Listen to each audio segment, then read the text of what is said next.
الحمد لله رب العالمين والصلاة والسلام على من كان نبيا وآدم بين الماء والطين وعلى آله وأصحابه وأزواجه وأهل بيته أجمعين أما بعد فأعوذ بالله من الشيطان الرجيم بسم الله الرحمن الرحيم يا أيها الذين آمنوا ادخلوا كافة ولا تتبعوا خطوات الشيطان إنه لكم عدو مبين صدق الله مولانا العظيم وصدق رسوله النبي الأمين المتين الكريم ونحن على ذلك لمن الشاهدين والشاكرين والحمد لله رب العالمين۔ حصول برکت کے لیے آقا نامدار، مدینے کے تاجدار، شہنشاہ ذی وقار، نبی محترم، رحمت دو عالم، نور مجسم، ارواحنا فدا، محمد رسول اللہ صلی اللہ تعالی علیہ وسلم کی پرنور بارگاہ میں انتہائی عقیدت و محبت کے ساتھ جھوم کے درود و سلام کا ہدیہ پیش کر لیجیے۔ اللہم صلی علی سیدنا و شفیعنا و حبیبنا و مولانا محمد وبارک وسلم صلاۃ و سلام علیک یا رسول اللہ صلی اللہ تعالی علیہ وسلم۔ زمیں سے آسماں تک ہے، آسماں سے لامکاں تک ہے، کہاں کھولے ہیں گیسو یار نے، خوشبو کہاں تک ہے۔ کس نے ذروں کو اٹھایا صحرا کر دیا، کس نے قطروں کو ملایا دریا کر دیا، خاک کے ذروں کو ہم دوشے سریا کر دیا، ایک عرب نے آدمی کا بول بالا کر دیا۔ خود نہ تھے جو راہ پر سبحان اللہ، اوروں کے ہادی بن گئے، کیا نظر تھی جس نے مردوں کو مسیحا کر سبحان دیا۔ اللہ، نہ شاہوں سے ملا ہے نہ تونگر سے ملا ہے، اللہ کا عرفان اسی در سے ملا ہے۔ سبحان اللہ، سبحان اللہ، اوروں کو ملا ہے تو مقدر سے ملا ہے، مجھ کو تو مقدر بھی یا رسول اللہ تیرے در سے ملا ہے۔ سبحان اللہ، حضرات مکرم، جماعت رضائے مصطفیٰ میسور کے زیر اہتمام آج کا یہ عظیم الشان نورانی اجلاس، جس میں شرکت کی سعادتیں ہم اور آپ حاصل کر رہے ہیں، آج کے اس پروگرام کا جو عنوان ہے، عنوان نہیں بلکہ عنوانات ہیں۔ میں نے پوسٹر دیکھا تو اس کے اندر بھی 4 عنوان تو لکھے ہوئے تھے، اور پھر جب میں نے پوچھا تو مجھ کو 2 عنوان اور بھی بتائے گئے، تو گویا کہ یہ ایک عنوان نہیں بلکہ کئی عنوانات پہ خطاب ہونا ہے۔ ورنہ میرا اپنا ایک مجاز ہے، میں شروع کرتا ہوں اور پوری تقریر اسی عنوان پہ ختم کر دیا کرتا ہوں، لیکن اب چونکہ آپ لوگوں کی محبتیں ہیں، مجھے جو عنوانات دیے گئے، عید میلاد کا بھی موقع بتایا گیا، جشن غوث الورا بھی ہے، شان صحابہ کرام کو بھی بیان کرنا ہے، عظمت اہل بیت پاک کا بھی ذکر ہے، اور خاص طور سے مجھے افضلیت صدیق اکبر پر گفتگو کرنے کا حکم ملا ہے، اور اہم عنوان کے طور پر مسلک اعلیٰ حضرت کا عنوان مجھے دیا گیا ہے۔ تو اس طرح سے کئی عنوانات جمع ہو گئے۔ میں یہ کوشش کروں گا، اگرچہ میں کافی تھک گیا ابھی سفر کے اندر، اور آپ لوگوں کی محبتیں دیکھ کر میری تھکان تقریباً دور بھی ہو گئی ہے۔ انشاءاللہ میں کچھ دیر آپ کے سامنے گفتگو کروں گا، پھر انشاءاللہ کل کی مجلس کے اندر پیغامات آپ کے حوالے کروں گا۔ سبحان اللہ، سبحان اللہ، حضرات مکرم، الحمدللہ ہم اہل سنت و جماعت ہیں، اور یہ اہل سنت و جماعت ہی جماعت حقہ ہے۔ اہل سنت و جماعت کے علاوہ جتنی جماعتیں، جتنے گروہ، جتنے فرقے اور جتنی بھی گروپ بندیاں ہیں، وہ سب جہنم کے اندر لے جانے والی ہیں۔ اور یہ بات جو میں کہہ رہا ہوں، یہ میں اپنی طرف سے نہیں کہہ رہا ہوں، یہ ہم سب کے آقا سرور دو عالم صلی اللہ تعالی علیہ وسلم نے ارشاد فرمایا ہے کہ بنی اسرائیل 72 فرقوں میں بڑھ گئے تھے، میری امت کے لوگ 73 فرقوں میں بڑھ جائیں گے، اور ان میں سے 72 جہنم میں جائیں گے، ایک جنت میں جائے گا۔ صحابہ کرام نے پوچھا تھا یا رسول اللہ جو جنت میں جائیں گے ان کی پہچان کیا ہے؟ میرے آقا صلی اللہ تعالی علیہ وسلم نے فرمایا ما انا علیہ و اصحابی، جو میرے راستے پر ہوگا اور میرے صحابہ کے راستے پر ہوگا وہ گروہ، وہ جماعت جنت کے اندر جائے گی، باقی سارے کے سارے جہنم کے اندر جائیں گے۔ اور یہ 72 فرقوں کو چھوڑ کر کے جو ایک جنتی جماعت ہے اسی جماعت کا نام ہے اہل سنت و جماعت۔ اور اس بات کی وضاحت ہمارے علماء نے کر دی، خود حدیث پاک کے اندر بیان کیا گیا۔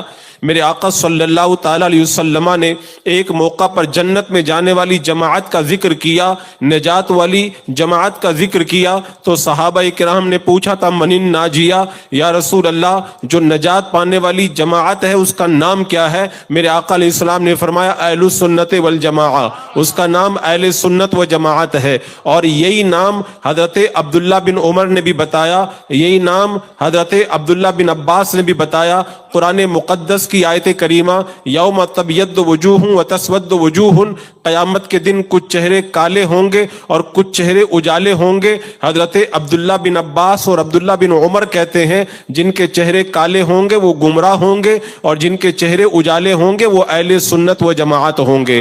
اور آج ہم جن کا دن منا رہے ہیں حضور غوث اعظم شیخ عبد القادر جیلانی رضی اللہ تعالیٰ عنہ، آپ نے بھی اپنی کتاب کے اندر جب تمام فرقوں کا ذکر کیا تو فرمایا یہ 72 فرقے ہیں جو جہنم میں جائیں گے، ایک جماعت ہے جو جنت میں جائے گی، اس جماعت کا نام ہے اہل سنت و جماعت۔ سرکار غوث پاک فرماتے ہیں فعلی المؤمن اتباع اہل سنت والجماعہ، مسلمان پر لازم ہے کہ اہل سنت و جماعت کے دامن کو مضبوطی کے ساتھ میں پکڑ لے۔ تبھی تو میرے امام نے کہا تھا اہل سنت کا ہے بیڑا پار، اصحاب حضور نجم ہے اور نام ہے عطرت رسول اللہ کی۔ حضرات مکرم سرکار غوث پاک رضی اللہ تعالیٰ عنہ کے ہم غلام ہیں، اور حضور غوث پاک رضی اللہ تعالیٰ عنہ نے ہمیں جو مسلک حق عطا فرمایا ہے وہ مسلک حق کیا ہے؟ اسی مسلک حق کا نام ہے مسلک اعلیٰ حضرت رضی اللہ تعالیٰ عنہ۔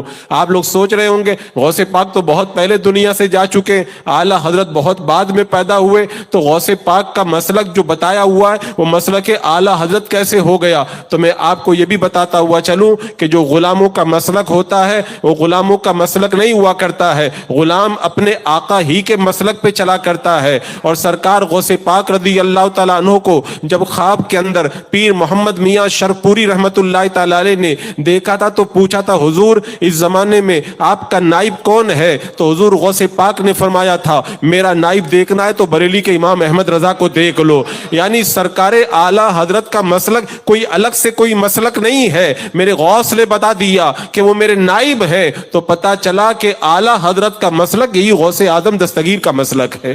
حضرات مکرم آج جو فتنے اٹھ رہے ہیں نا، طرح طرح کی جماعتیں نکل رہی ہیں، میں یہ دیکھ رہا ہوں ہمارا نوجوان طبقہ زیادہ تر سوشل میڈیا سے وابستہ ہے اور سوشل میڈیا کے اوپر عجیب و غریب لوگوں کو سنتا ہے، اس کے ذہن و فکر کے اندر تبدیلی آتی ہے اور اسی تبدیلی کے نتیجے کے اندر آج طرح طرح کی جماعتیں ہمارے درمیان سے نکل رہی ہیں۔ معاذ اللہ کوئی نام کا جھوٹا مولائی بن کر کے ظاہر ہو رہا ہے اور کوئی کسی اور لیبل اور نام کے ساتھ میں منظر عام پر آ رہا ہے۔ اور فتنوں کے اس دور کے اندر ایمان اگر بچانا ہے تو ایمان بچانے کے لیے آپ ایک کام کریں، مسلک اعلیٰ حضرت کو مضبوطی سے پکڑ لیں، انشاءاللہ یہاں پر بھی کامیاب ہو جائیں گے اور وہاں پر بھی کامیاب ہو جائیں گے۔ الحمدللہ ہم اہل سنت و جماعت کا طریقہ کیا ہے؟ ہم صحابہ کرام سے بھی پیار کرتے ہیں اور اہل بیت سے بھی پیار کرتے ہیں۔ ہم خارجیوں کی طرح نہیں ہے کہ ہم حضرت علی کے ساتھ میں دشمنی کا اظہار کریں،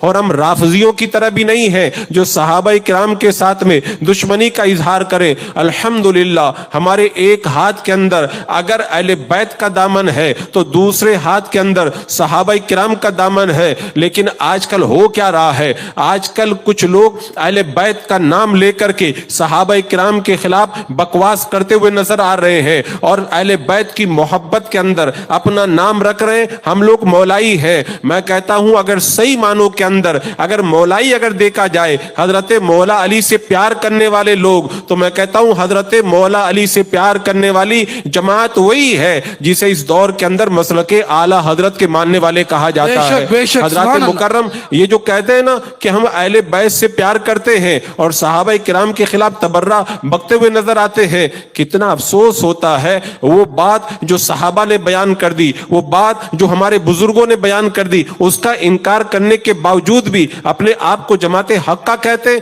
آج جب ہم بات کرتے ہیں نا صحابہ کرام کی محبت کی، تو ہم کیا کہتے ہیں؟ حضرت ابو بکر صدیق کا پہلا نمبر، حضرت عمر فاروق کا دوسرا نمبر، حضرت عثمان غنی کا تیسرا نمبر، حضرت مولا علی کا چوتھا نمبر۔ تو وہ کہتے نہیں، پہلا نمبر حضرت مولا علی کا ہے۔ میں کہتا ہوں جو عقیدہ اہل سنت ہے، یہ وہی عقیدہ اہل سنت ہے جس کو ہمارے بزرگوں نے بیان فرمایا کہ حضرت ابو بکر صدیق کا پہلا نمبر ہے۔ تو کچھ لوگ ہم پر یہ اعتراض کرتے ہیں کہ تم لوگ اس مسئلے کو بار بار کیوں اٹھاتے ہو؟ یہ کوئی بڑا اتنا اہم مسئلہ تو نہیں ہے، اسے بار بار بیان کرنے کی ضرورت تو نہیں ہے۔ تو آج کی اس محفل کے اندر اس مسئلے کو میں کلیئر کرنا چاہتا ہوں۔ حضرات مکرم حضرت سیدنا ابو بکر صدیق رضی اللہ تعالی عنہ کے افضل ہونے کا مسئلہ اتنا اہم ہے، اتنا اہم ہے، اس کو آپ یوں سمجھ لیں، ایک ہوتا ہے عقیدہ اور ایک ہوتا ہے فضیلت، دونوں میں فرق ہوتا ہے۔ فضیلت کو تو کسی ضعیف حدیث سے بھی سمجھا جا سکتا ہے، لیکن عقیدے کو سمجھنے کے لیے دلیل قطعی کی ضرورت پڑتی ہے۔ دلیل قطعی کے بغیر عقیدہ نہیں سمجھا جا سکتا ہے۔ حضرت ابو بکر صدیق کا افضل ہونا یہ فضیلت والا باب نہیں ہے، یہ عقیدے کا مسئلہ ہے، اور کوئی بندہ عقیدہ اہل سنت سے ہٹ جائے تو وہ جہنم کے اندر جانے کے لائق ہو جایا کرتا ہے۔ اب آپ کہیں گے یہ اتنا اہم مسئلہ ہے، کہتے جب اتنا اہم مسئلہ ہے تو پھر ہمیں آج تک کسی نے بتایا کیوں نہیں؟ میں کہتا ہوں آؤ میں آپ کو بتاتا ہوں اس مسئلے کو ہمارے بزرگوں نے کیسے بتایا ہے۔ جب میرے آقا صلی اللہ تعالی علیہ وسلم کے وصال کا وقت آیا، حضرت عمر فاروق رضی اللہ تعالیٰ عنہ مصلی امامت پر کھڑے ہوئے نماز پڑھانے کے لیے۔ میرے آقا صلی اللہ تعالیٰ علیہ وسلم کے مقدس کانوں کے اندر حضرت عمر کی آواز آئی۔ میرے آقا صلی اللہ تعالیٰ علیہ وسلم نے ارشاد فرمایا، نہیں نہیں، نہ اللہ اس بات کو پسند کرتا ہے اور نہ مسلمان اس بات کو پسند کرتے ہیں کہ ابو بکر کے علاوہ کوئی اور آگے بڑھے۔ تو میں کہتا ہوں اگر یہ اتنا اہم مسئلہ نہیں ہوتا تو میرے آقا صلی اللہ تعالیٰ علیہ وسلم اس قدر انکار کرتے ہوئے نظر نہیں آتے۔ ابھی میں نے کیا بتایا؟ اہل سنت و جماعت کس کو کہتے؟ ما انا علیہ و اصحابی۔ میرے آقا نے فرمایا جو میرے طریقے پر ہو اور میرے صحابہ کے طریقے پر ہو تو جو سنی ہوگا وہ صحابہ کے طریقے پر چلے گا۔ اب آپ کو میں بتاؤں صحابہ کا طریقہ کیا ہے۔ حضرت عبداللہ ابن عمر رضی اللہ تعالی عنہ بیان کرتے ہیں جب میرے آقا علیہ السلام کے زمانہ مبارک کے اندر ہم بات کرتے تھے تو یہی کہتے تھے سب سے افضل ابو بکر صدیق ہیں، اس کے بعد میں عمر فاروق ہیں۔ اسی طرح حضرت ابو ہریرہ کہتے ہیں ہم لوگ جب فضیلت کی بات کرتے تھے تو یہ کہا کرتے تھے سب سے افضل حضرت ابو بکر صدیق ہیں، اس کے بعد میں حضرت عمر فاروق ہیں۔ اسی طرح ایک صحابی ہیں حضرت میمون بن مہران رضی اللہ تعالی عنہ، ان سے کسی نے پوچھا کہ حضور آپ یہ بتائیں ابو بکر اور عمر افضل ہیں یا حضرت مولا علی افضل ہیں؟ حضرت میمون بن مہران رضی اللہ تعالی عنہ کے ہاتھوں کے اندر عصا تھا۔ آپ نے جب سائل کا سوال سنا آپ کے ہاتھ کانپ گئے، آپ کا عصا گر گیا اور آپ نے فرمایا مجھے نہیں معلوم تھا میں ایسے زمانے تک زندہ رہوں گا جس دور کے اندر لوگ حضرت ابو بکر اور حضرت عمر سے بھی افضل کسی اور کو کہیں گے۔ اب اپنے دل پہ ہاتھ رکھ کر کے بتائیں اگر یہ مسئلہ اتنا اہم نہیں ہے تو صحابہ کیوں بیان کر رہے ہیں؟ یہ مسئلہ اگر اتنا اہم نہیں ہے تو اس پر اتنی سختی کیوں کی جا رہی ہے؟ اور آپ کو میں بتاؤں یہ مسئلہ کتنا اہم ہے۔ یہ مسئلہ اتنا اہم ہے، اتنا اہم ہے کہ ایک بار حضرت مولا علی رضی اللہ تعالی عنہ کو کسی نے بتا دیا کہ فلاں بندہ اس طرح سے کہہ رہا ہے کہ حضرت علی یہ حضرت ابو بکر اور حضرت عمر سے افضل ہیں۔ حضرت علی کو جب پتا چلا آپ نے سب کو مسجد کے اندر جمع کیا اور جمع کرنے کے بعد میں کہا مجھے یہ پتا چلا ہے کچھ لوگ مجھے ابو بکر اور عمر سے افضل کہہ رہے ہیں، آج کے بعد میں اگر میں نے کسی سے یہ سن لیا کہ مجھے ابو بکر اور عمر سے افضل کہہ رہا ہے اسے میں 80 کوڑوں کی سزا دوں گا. اگر یہ مسئلہ اتنا اہم نہیں ہوتا تو حضرت مولا علی رضی اللہ تعالیٰ عنہ اسے اتنی سزا کی بات نہیں کرتے. ایک بندہ عبداللہ ابن اسود نام کا تھا, اس نے ایک بار حضرت ابو بکر اور حضرت عمر رضی اللہ تعالیٰ عنہ کے بارے میں کچھ نازیبہ کلمات کہہ دیے. حضرت مولا علی کو پتا چلا, آپ نے تلوار کھینچ لی اور قتل کرنے کا ارادہ کیا. لوگوں نے کہا حضور معاف کر دیں, ایک بار اس کو موقع عطا فرما دیں. حضرت مولا علی نے فرمایا میں اس کو موقع تو دے دوں گا, لیکن جس زمین پر میں رہتا ہوں اس علاقے کے اندر یہ نہیں رہ سکتا ہے, اس کو اس علاقے سے بدر کر دیا جائے. حضرت مولا علی نے بتا دیا جس کے دل کے اندر ابو بکر کا پیار نہ ہو, حضرت عمر کا پیار نہ ہو, وہ بندہ زندہ رہنے کے لائق نہیں, اور اگر زندہ رہتا ہے تو اس زمین پر نہیں رہے گا جس جگہ مولا علی رہتے ہیں. حضرت مولا علی نے خود جب بارہا بتایا, ایک بار کا ذکر ہے, حضرت مولا علی رضی اللہ تعالیٰ عنہ ارشاد فرماتے ہیں اے لوگوں بتاؤ لوگوں میں سب سے زیادہ بہادر کا نام کیا ہے؟ کسی نے کہا حضور سب سے زیادہ بہادر تو آپ ہی ہیں. حضرت مولا علی رضی اللہ تعالیٰ عنہ نے فرمایا نہیں تم غلط کہہ رہے ہو. لوگوں نے پوچھا حضور پھر سب سے زیادہ بہادر اور جرأت مند کون ہے؟ حضرت مولا علی رضی اللہ تعالیٰ عنہ ارشاد فرماتے ہیں سب سے زیادہ اگر کوئی بہادر ہے صحابہ میں اس کا نام ابو بکر صدیق ہے. یاد کرو جب بدر کا میدان تھا, بدر کے میدان کے اندر جب 313 مسلمانوں کے مقابلے میں کفار کا 1000 کا لشکر تھا, سارے کفار کا ٹارگٹ یہ تھا معاذ اللہ اللہ کے رسول علیہ الصلوۃ والسلام کو شہید کر دیا جائے. تو مسلمانوں نے اس موقع پر میرے آقا علیہ الصلوۃ والسلام کے لیے ایک خیمہ بنایا, ایک عریش بنایا. آج بھی آپ جا کر کے دیکھ لیں بدر کے میدان کے اندر آپ کو مسجد عریش ملے گی. یہ مسجد عریش وہی ہے کہ جس بدر کے میدان میں میرے آقا علیہ الصلوۃ والسلام کے لیے اسی جگہ پر خیمہ لگایا گیا تھا. اب آپ بتائیں سارے کفار کی نظر تھی کہ جہاں پہ اللہ کے رسول علیہ السلام ہوں گے وہیں پر اب حملہ کریں گے. اب بات آئی اس خیمے کے اندر اللہ کے رسول علیہ السلام جب جلوہ افروز ہوں گے تو کون حفاظت کرے گا؟ اب کسی کی مجال نہ تھی کہ حفاظت کی ذمہ داری لے. حضرت ابو بکر صدیق آگے بڑھے, انہوں نے کہا حفاظت کی ذمہ داری میں لیتا ہوں. حضرت ابو بکر صدیق رضی اللہ تعالیٰ عنہ خیمے پر حفاظت کے لیے متعین ہو گئے, اور جب بھی کوئی کافر ادھر نظر کرتا تھا حضرت ابو بکر صدیق رضی اللہ تعالیٰ عنہ اسے کھدیڑ کر کے پیچھے کر دیتے تھے. حضرت مولا علی نے کہا اگر بہادر دیکھنا ہو تو حضرت سیدنا ابو بکر صدیق رضی اللہ تعالیٰ عنہ کو دیکھ لیا جائے. حضرت صدیق اکبر کا مقام و رتبہ آپ کو معلوم ہے اللہ نے کتنا عظیم مرتبہ عطا فرمایا. یہی بدر کا میدان ہے جب حضرت ابو بکر صدیق کا بیٹا میدان کے اندر مقابلے کے لیے آیا, میرے آقا صلی اللہ تعالی علیہ وسلم کی بارگاہ میں حضرت ابو بکر صدیق نے کہا یا رسول اللہ مجھے مقابلے میں جانے کی اجازت دی جائے. تو میرے آقا نے کیا فرمایا ابو بکر تم نہ جاؤ, ابھی تو ہمیں تم سے بہت فائدہ اٹھانا ہے, ابھی تو ہمیں تم سے بہت فائدہ اٹھانا ہے. اسی طرح جب وہ موقع آیا جب کچھ لوگوں نے جھوٹا نبوت کا دعویٰ کیا, مسلمانوں کا لشکر روانہ ہونے لگا, اس وقت حضرت ابو بکر صدیق بھی میدان میں جانے لگے. حضرت مولا علی نے پکڑ کر کے کہا حضور آپ مت جائیں, آج میں وہی بات آپ سے کہوں گا جو بات اللہ کے رسول علیہ السلام نے بدر کے میدان میں آپ سے کہی تھی کہ اے ابو بکر آپ میدان میں نہ جائیں, ابھی تو ہمیں آپ سے بہت فائدہ اٹھانا ہے. حضرت مولا علی کہتے اگر آپ چلے گئے اور آپ شہید ہو گئے تو اسلام کا پورا نظام اتل پتل ہو کر کے رہ جائے گا. حضرت مولا علی خود بار بار بیان کر رہے ہیں, حضرت مولا علی کے بیٹے ہیں حضرت مسیلمہ, میرے آقا صلی اللہ تعالیٰ علیہ وسلم کے مقدس صحابی حضرت علی رضی اللہ تعالیٰ عنہ کے بیٹے محمد بن حنفیہ رضی اللہ تعالیٰ عنہ, انہوں نے کہا کہ آپ صحابہ میں سب سے افضل ہیں. تو میرے آقا صلی اللہ علیہ وسلم کے یہ عظیم صحابی جواب کیا دیتے ہیں؟ حضرت مولا علی کہتے نہیں, اگر سب سے افضل کو دیکھنا ہو تو حضرت ابو بکر صدیق کو دیکھو. کہا ان کے بعد میں کون ہے؟ کہا ان کے بعد میں حضرت عمر فاروق ہے. اسی طرح حضرت ابو جویفہ نے ایک موقع پر کہہ دیا تھا اے لوگوں میں سب سے افضل, صحابہ میں سب سے افضل. حضرت مولا علی نے کہا رک جاؤ ابو جوحیفہ, ابھی رک جاؤ, میں تم کو بتاتا ہوں سب سے افضل کون ہے. اس کے بعد میں حضرت مولا علی فرماتے ہیں اگر سب سے افضل تمہیں کہنا ہے صحابہ کرام میں تو سنو سب سے افضل حضرت ابو بکر صدیق ہے. ان کے بعد میں اگر سب سے افضل کہنا ہے تو سب سے افضل حضرت عمر فاروق رضی اللہ تعالیٰ عنہ ہے. حضرت مکرم جو حضرت مولا علی خود کہہ رہے ہیں کہ سب سے بڑا مقام و رتبہ صحابہ میں اللہ تبارک و تعالیٰ نے حضرت ابوبکر صدیق کو عطا کیا تھا، آج نام کے جھوٹے مولائی یہ کہتے ہوئے نظر آتے معاذ اللہ رب العالمین کہ حضرت علی کا پہلا نمبر.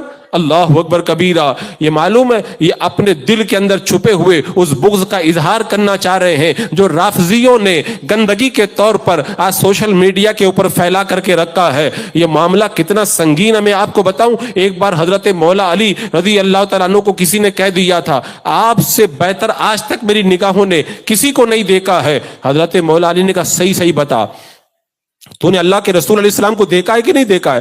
کہا میں نے نہیں دیکھا ہے. اگر تو نے حضرت مولا علی نے کہا تو نے اگر اللہ کے رسول علیہ السلام کو دیکھا ہوتا اور تو یہ جملہ کہہ دیتا آپ سے بہتر میں نے کسی کو نہیں دیکھا تو آج میں تیری گردن اٹھار کر کے رکھ دیتا. اس کے بعد میں کہا اچھا یہ بتاؤ تو نے ابو بکر اور عمر کو دیکھا ہے کہ نہیں دیکھا ہے؟ کہا میں نے نہیں دیکھا ہے. کہا اگر تو نے ابو بکر اور عمر کو دیکھا ہوتا اور تو یہ جملہ کہہ دیتا آپ سب سے بہتر ہیں تو میں تجھے سخت سزا دیتا. حضرت مولا علی رضی اللہ تعالیٰ عنہ تو یہ سننا بھی گوارا نہیں کرتے اور آج نام کے جھوٹے مولائی اور رافضی ٹائپ کے یہ سنی بننے والے لوگ اس طرح کی باتیں کرتے ہوئے نظر آتے. اہل سنت کا عقیدہ کیا ہے؟ صحابہ میں سب سے افضل حضرت سیدنا ابو بکر صدیق رضی اللہ تعالیٰ عنہ. میں آپ کو ایک روایت بتاتا ہوں آپ کی آنکھیں کھل جائیں گی اور جو اس طرح کی باتیں کرتے انہیں جا کر کے آپ جھنجھوڑ کر کے بتا دینا. آپ مجھے بتائیں جب کسی بندے کے انتقال کا وقت آتا ہے آخری وقت کے اندر کوئی اللہ کا ولی جب دنیا سے جاتا ہے تو بڑی اہم بات ہوتی ہے وہی تو بتایا کرتا ہے. اعلیٰ حضرت رضی اللہ تعالیٰ عنہ کے جب وصال کا وقت آیا تو آخری وقت میں آپ نے کیا وصیت کی تھی؟ اگر کوئی اللہ کے رسول علیہ السلام کا گستاخ ہو چاہے تمہارا کتنا بھی قریب ہو اسے دودھ سے مکھی کی طرح نکال کر کے پھینک دو. کیونکہ آخری وقت میں جو بات کہی جاتی ہے وہ بڑی اہم بات کہی جاتی ہے. آؤ میں آپ کو بتاتا ہوں حضور سیدنا مخدوم اشرف جہانگیر سمنانی رضی اللہ تعالیٰ عنہ ان کا نام آپ نے سنا ہے کہ نہیں سنا ہے؟ ارے نام سنا ہے نا. کچوچا شریف کے اندر جن کا مزار پر انوار ہے. انسان جنات بھی آج ان کے سامنے جاتے ہوئے کانپتے ہوئے نظر آتے ہیں. حضرت سیدنا مخدوم اشرف جہانگیر سمنانی ساری زندگی کرامتیں دکھاتے رہے, ساری زندگی لوگوں کو کلمہ پڑھا کے مسلمان بناتے رہے, ساری زندگی لوگوں کی زندگیوں میں تبدیلی لاتے رہے. لیکن جب انتقال کا وقت آیا حضرت مخدوم اشرف جہانگیر سمنانی رضی اللہ تعالیٰ عنہ نے محرم کی 1 تاریخ سے لے کر کے 10 تاریخ تک قرآن خوانی کا اہتمام کیا. اس کے بعد میں حضرت مخدوم اشرف سمنانی رضی اللہ تعالیٰ عنہ نے حکم دیا کہ میری قبر تیار کی جائے اور قبر کو اتنا بڑا اور چوڑا تیار کیا جائے کہ میں آرام سے اس کے اندر نماز ادا کر سکوں. جب آپ کی قبر کو تیار کر دیا گیا حضرت مخدوم اشرف سمنانی رضی اللہ تعالیٰ عنہ اس قبر کے اندر اترے, اپنے ساتھ میں کچھ کاغذ بھی لے کر کے گئے اور قلم بھی لے کر کے گئے. حضرت مکرم حضرت مخدوم اشرف سمنانی رضی اللہ تعالیٰ عنہ اپنی قبر میں کچھ لکھنے کے لیے جا رہے ہیں تو کیا کوئی معمولی بات لکھنے کے لیے جا رہے ہیں؟ بڑی اہم بات لکھنے کے لیے تو آپ نے قبر تیار کروائی تھی اور آپ کی حیات ظاہری کے صرف چند دن باقی رہ گئے. آخری وقت میں جو لکھیں گے تو کوئی معمولی بات نہیں لکھیں گے, بڑی اہم بات لکھیں گے. آج بھی آپ دیکھ لیں نیٹ پر یہ کتاب موجود ہوگی رسالہ قبریہ کے نام سے حضرت مخدوم اشرف سمنانی کی یہ کتاب ہے, آپ ڈاؤن لوڈ کر کے اس میں پڑھ سکتے ہیں. یہ رسالہ قبریہ وہی ہے جو مخدوم اشرف سمنانی نے اپنی قبر کے اندر اپنی حیات ظاہری کے آخری دنوں میں بیٹھ کے لکھا تھا. آپ نے بہت ساری باتیں لکھی, اس میں سے ایک بات یہ بھی لکھی ہم صحابہ کے درمیان فضیلت کے قائل ہیں اور سب سے افضل صحابہ میں حضرت ابو بکر صدیق کو مانتے ہیں, اس کے بعد میں حضرت عمر کو مانتے ہیں, اس کے بعد میں حضرت عثمان غنی کو مانتے ہیں, اس کے بعد میں حضرت مولا علی کو مانتے ہیں. اور آگے حضرت مخدوم اشرف سمنانی نے لکھا ہم اسی عقیدے پر تھے اور اسی عقیدے پر ہیں اور اسی عقیدے پر رہیں گے. اگر کوئی اس کے خلاف جاتا ہے تو ہمارا اس سے کوئی تعلق نہیں, وہ زندیق ہے, وہ گمراہ ہے.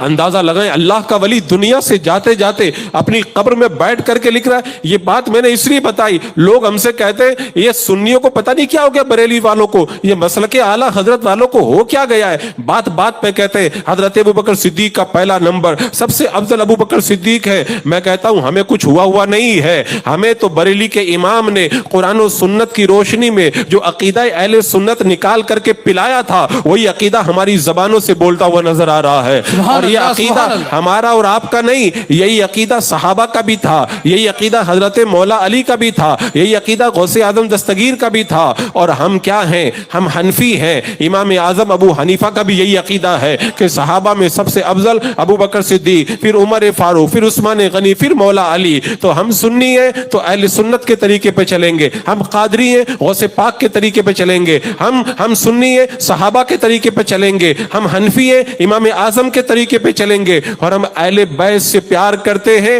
تو اہل بیت کے طریقے پہ چلیں گے۔ اہل بیت کا بھی یہی عقیدہ ہے کہ صحابہ میں سب سے افضل حضرت سیدنا ابو بکر صدیق رضی اللہ تعالیٰ عنہ ہے۔ لیکن اس کا یہ مطلب نہیں ہے کہ حضرت علی کا کوئی مقام نہیں، حضرت مولا علی کا مقام تو اتنا بلند ہے، اتنا بلند ہے۔ حضرت امام احمد بن حنبل رضی اللہ تعالیٰ عنہ بیان کرتے ہیں، فضیلت کی جتنی حدیثیں حضرت مولا علی کے بارے میں آئی ہے اتنی حدیثیں کسی صحابی کے بارے میں نہیں آئی ہے۔ حضرت مولا علی میرے آقا صلی اللہ تعالیٰ علیہ وسلم کی اولاد کے جد امجد ہیں۔ حضرت مولا علی رضی اللہ تعالیٰ عنہ میرے آقا علیہ السلام کی لخت جگر حضرت فاطمہ کے شوہر نامدار ہیں۔ میرے آقا علیہ السلام کے نواسے حضرت امام حسن اور حسین کے والد بزرگوار ہیں، وہ حضرت مولا علی ہیں جن کو میرے آقا علیہ السلام نے اپنے بستر پہ لٹایا تھا، وہ مولا علی ہیں جن کو میرے آقا صلی اللہ علیہ وسلم نے خانہ کعبہ کے بت توڑتے وقت میں اپنے کندھوں پہ سوار کیا تھا، یہ وہ حضرت مولا علی ہے جن کے بارے میں میرے آقا نے فرمایا تھا تو دنیا میں بھی میرا بھائی ہے،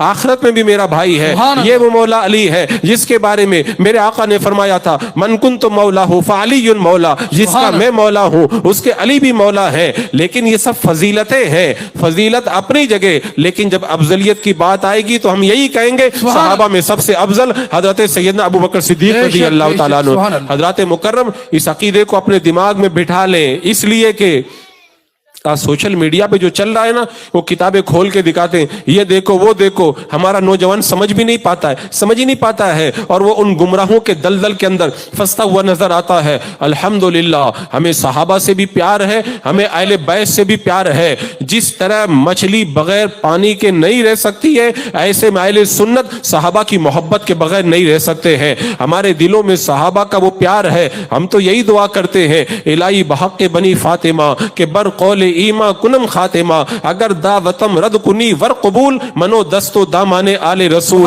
ہم تو آل فاطمہ کا وسیلہ پیش کر کے اپنی نجات کا سامان پیدا کرنا چاہتے ہیں۔ اہل بیت کا مقام و رتبہ کتنا بلند ہے۔ جب وہ آیت کریمہ نازل ہوئی ان اللہ و ملائکتہ یصلون علی النبی یا ایھا الذین آمنوا صلوا علیہ وسلموا تسلیما، تو صحابہ نے عرض کیا رسول اللہ، اللہ تبارک و تعالیٰ نے اس آیت کریمہ کے اندر جو ہے نبی پر صلاۃ و سلام پڑھنے کا حکم دیا ہے۔ سلام پڑھنا تو ہمیں آتا ہے لیکن صلاۃ ہم کیسے پڑھیں؟ تو میرے آقا نے فرمایا اگر صلاۃ پڑھنا ہو تو ایسے پڑھو اللہم صلی علی سیدنا محمد وعلی آلہ۔ میرے آقا نے فرما دیا مجھ پہ بھی صلاۃ پڑھو اور میری اہل بیت پر بھی صلاۃ پڑھو۔ اسی طرح آپ دیکھیں قرآن مقدس کے اندر کتنی آیتیں ہیں۔ جب ایک بار صحابہ کرام اکٹھا ہوئے، اکٹھا ہونے کے بعد میں مشورہ کیا کہ اللہ کے رسول صلی اللہ تعالی علیہ وسلم نے ہمارے لیے دین کے لیے کتنی قربانیاں دی۔ اللہ کے رسول علیہ السلام دین کا کام کرتے ہیں، ہم لوگ پیسہ اکٹھا کرتے حضور کی بارگاہ میں نظر کے طور پر پیش کر دیتے تاکہ اللہ کے رسول علیہ السلام کے گھر کا خرچ چلتا رہے۔ میرے آقا علیہ السلام نے دین کے لیے کتنی قربانیاں دی ہیں اس کا کوئی اندازہ نہیں کر سکتا ہے، یہ ایک الگ عنوان ہے، لیکن میں اشارہ کر دوں تاکہ آپ کے دل کے اندر بھی جذبہ پیدا ہو کہ جماعت رضائے مصطفیٰ کے ساتھ جڑ کر کے آپ بھی دین کا کام کرنے لگ جائیں۔ یہ جو دین کا کام ہے نا، یہ کرنا سب کے بس کی بات نہیں ہے۔ میرے آقا جس کو چاہتے اپنے دین کے کام پر اس کو لگا دیا کرتے ہیں۔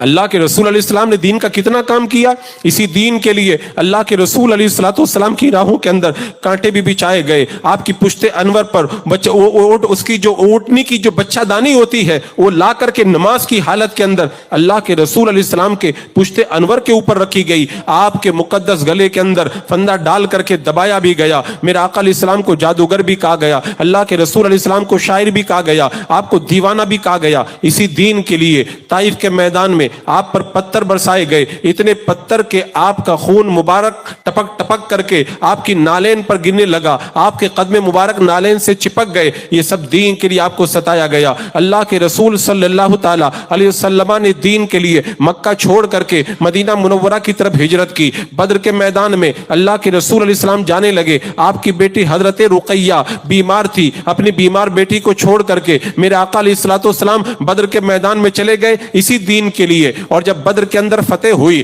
حضرت زید بن حارثہ فتح کا پیغام لے کر کے مدینہ منورہ میں داخل ہوئے تو مدینے والے میرے آقا علیہ السلام کی بیٹی حضرت رقیہ کو جنت البقیع میں دفن کر کے باہر آ رہے تھے۔ میرے آقا نے دین کے لیے یہ قربانی بھی عطا فرمائی۔ احد کے اندر اللہ کے رسول علیہ السلام کے مقدس چہرے کو زخمی کیا گیا اسی دین کے لیے۔ میرے آقا صلی اللہ تعالی علیہ وسلم نے خندق کے اندر بھوک کی وجہ سے اپنے پیٹ پر پتھر باندھے اسی دین کے لیے۔ غزوہ احزاب کا یہ واقعہ اور اس کے بعد میں جب غزوہ تبوک کا موقع آیا تو میرے آقا علیہ السلام اسی دین کے لیے سینکڑوں میل دور نکل گئے، کھانے کے لیے کچھ بھی نہیں تھا۔ صحابہ کرام گٹلیاں چوس چوس کر کے ٹائم پاس کرتے تھے، اور پیاس لگتی تھی اونٹ کو ذبح کر کے اس کی آنتوں کی جو تری ہوتی ہے اس کو چوس کر کے اپنی پیاس بجھاتے تھے۔ ایک ایک اونٹ پر باری باری 18 صحابہ سوار ہوتے تھے۔ میرے آقا علیہ السلام نے دین کے لیے یہ قربانیاں بھی دی۔ یہ مکمل ایک ٹاپک ہے، میں کیا بتاؤں۔ حضرات مکرم، اللہ کے رسول علیہ السلام نے دین کے اتنی قربانیاں دی، صحابہ نے مشورہ کیا۔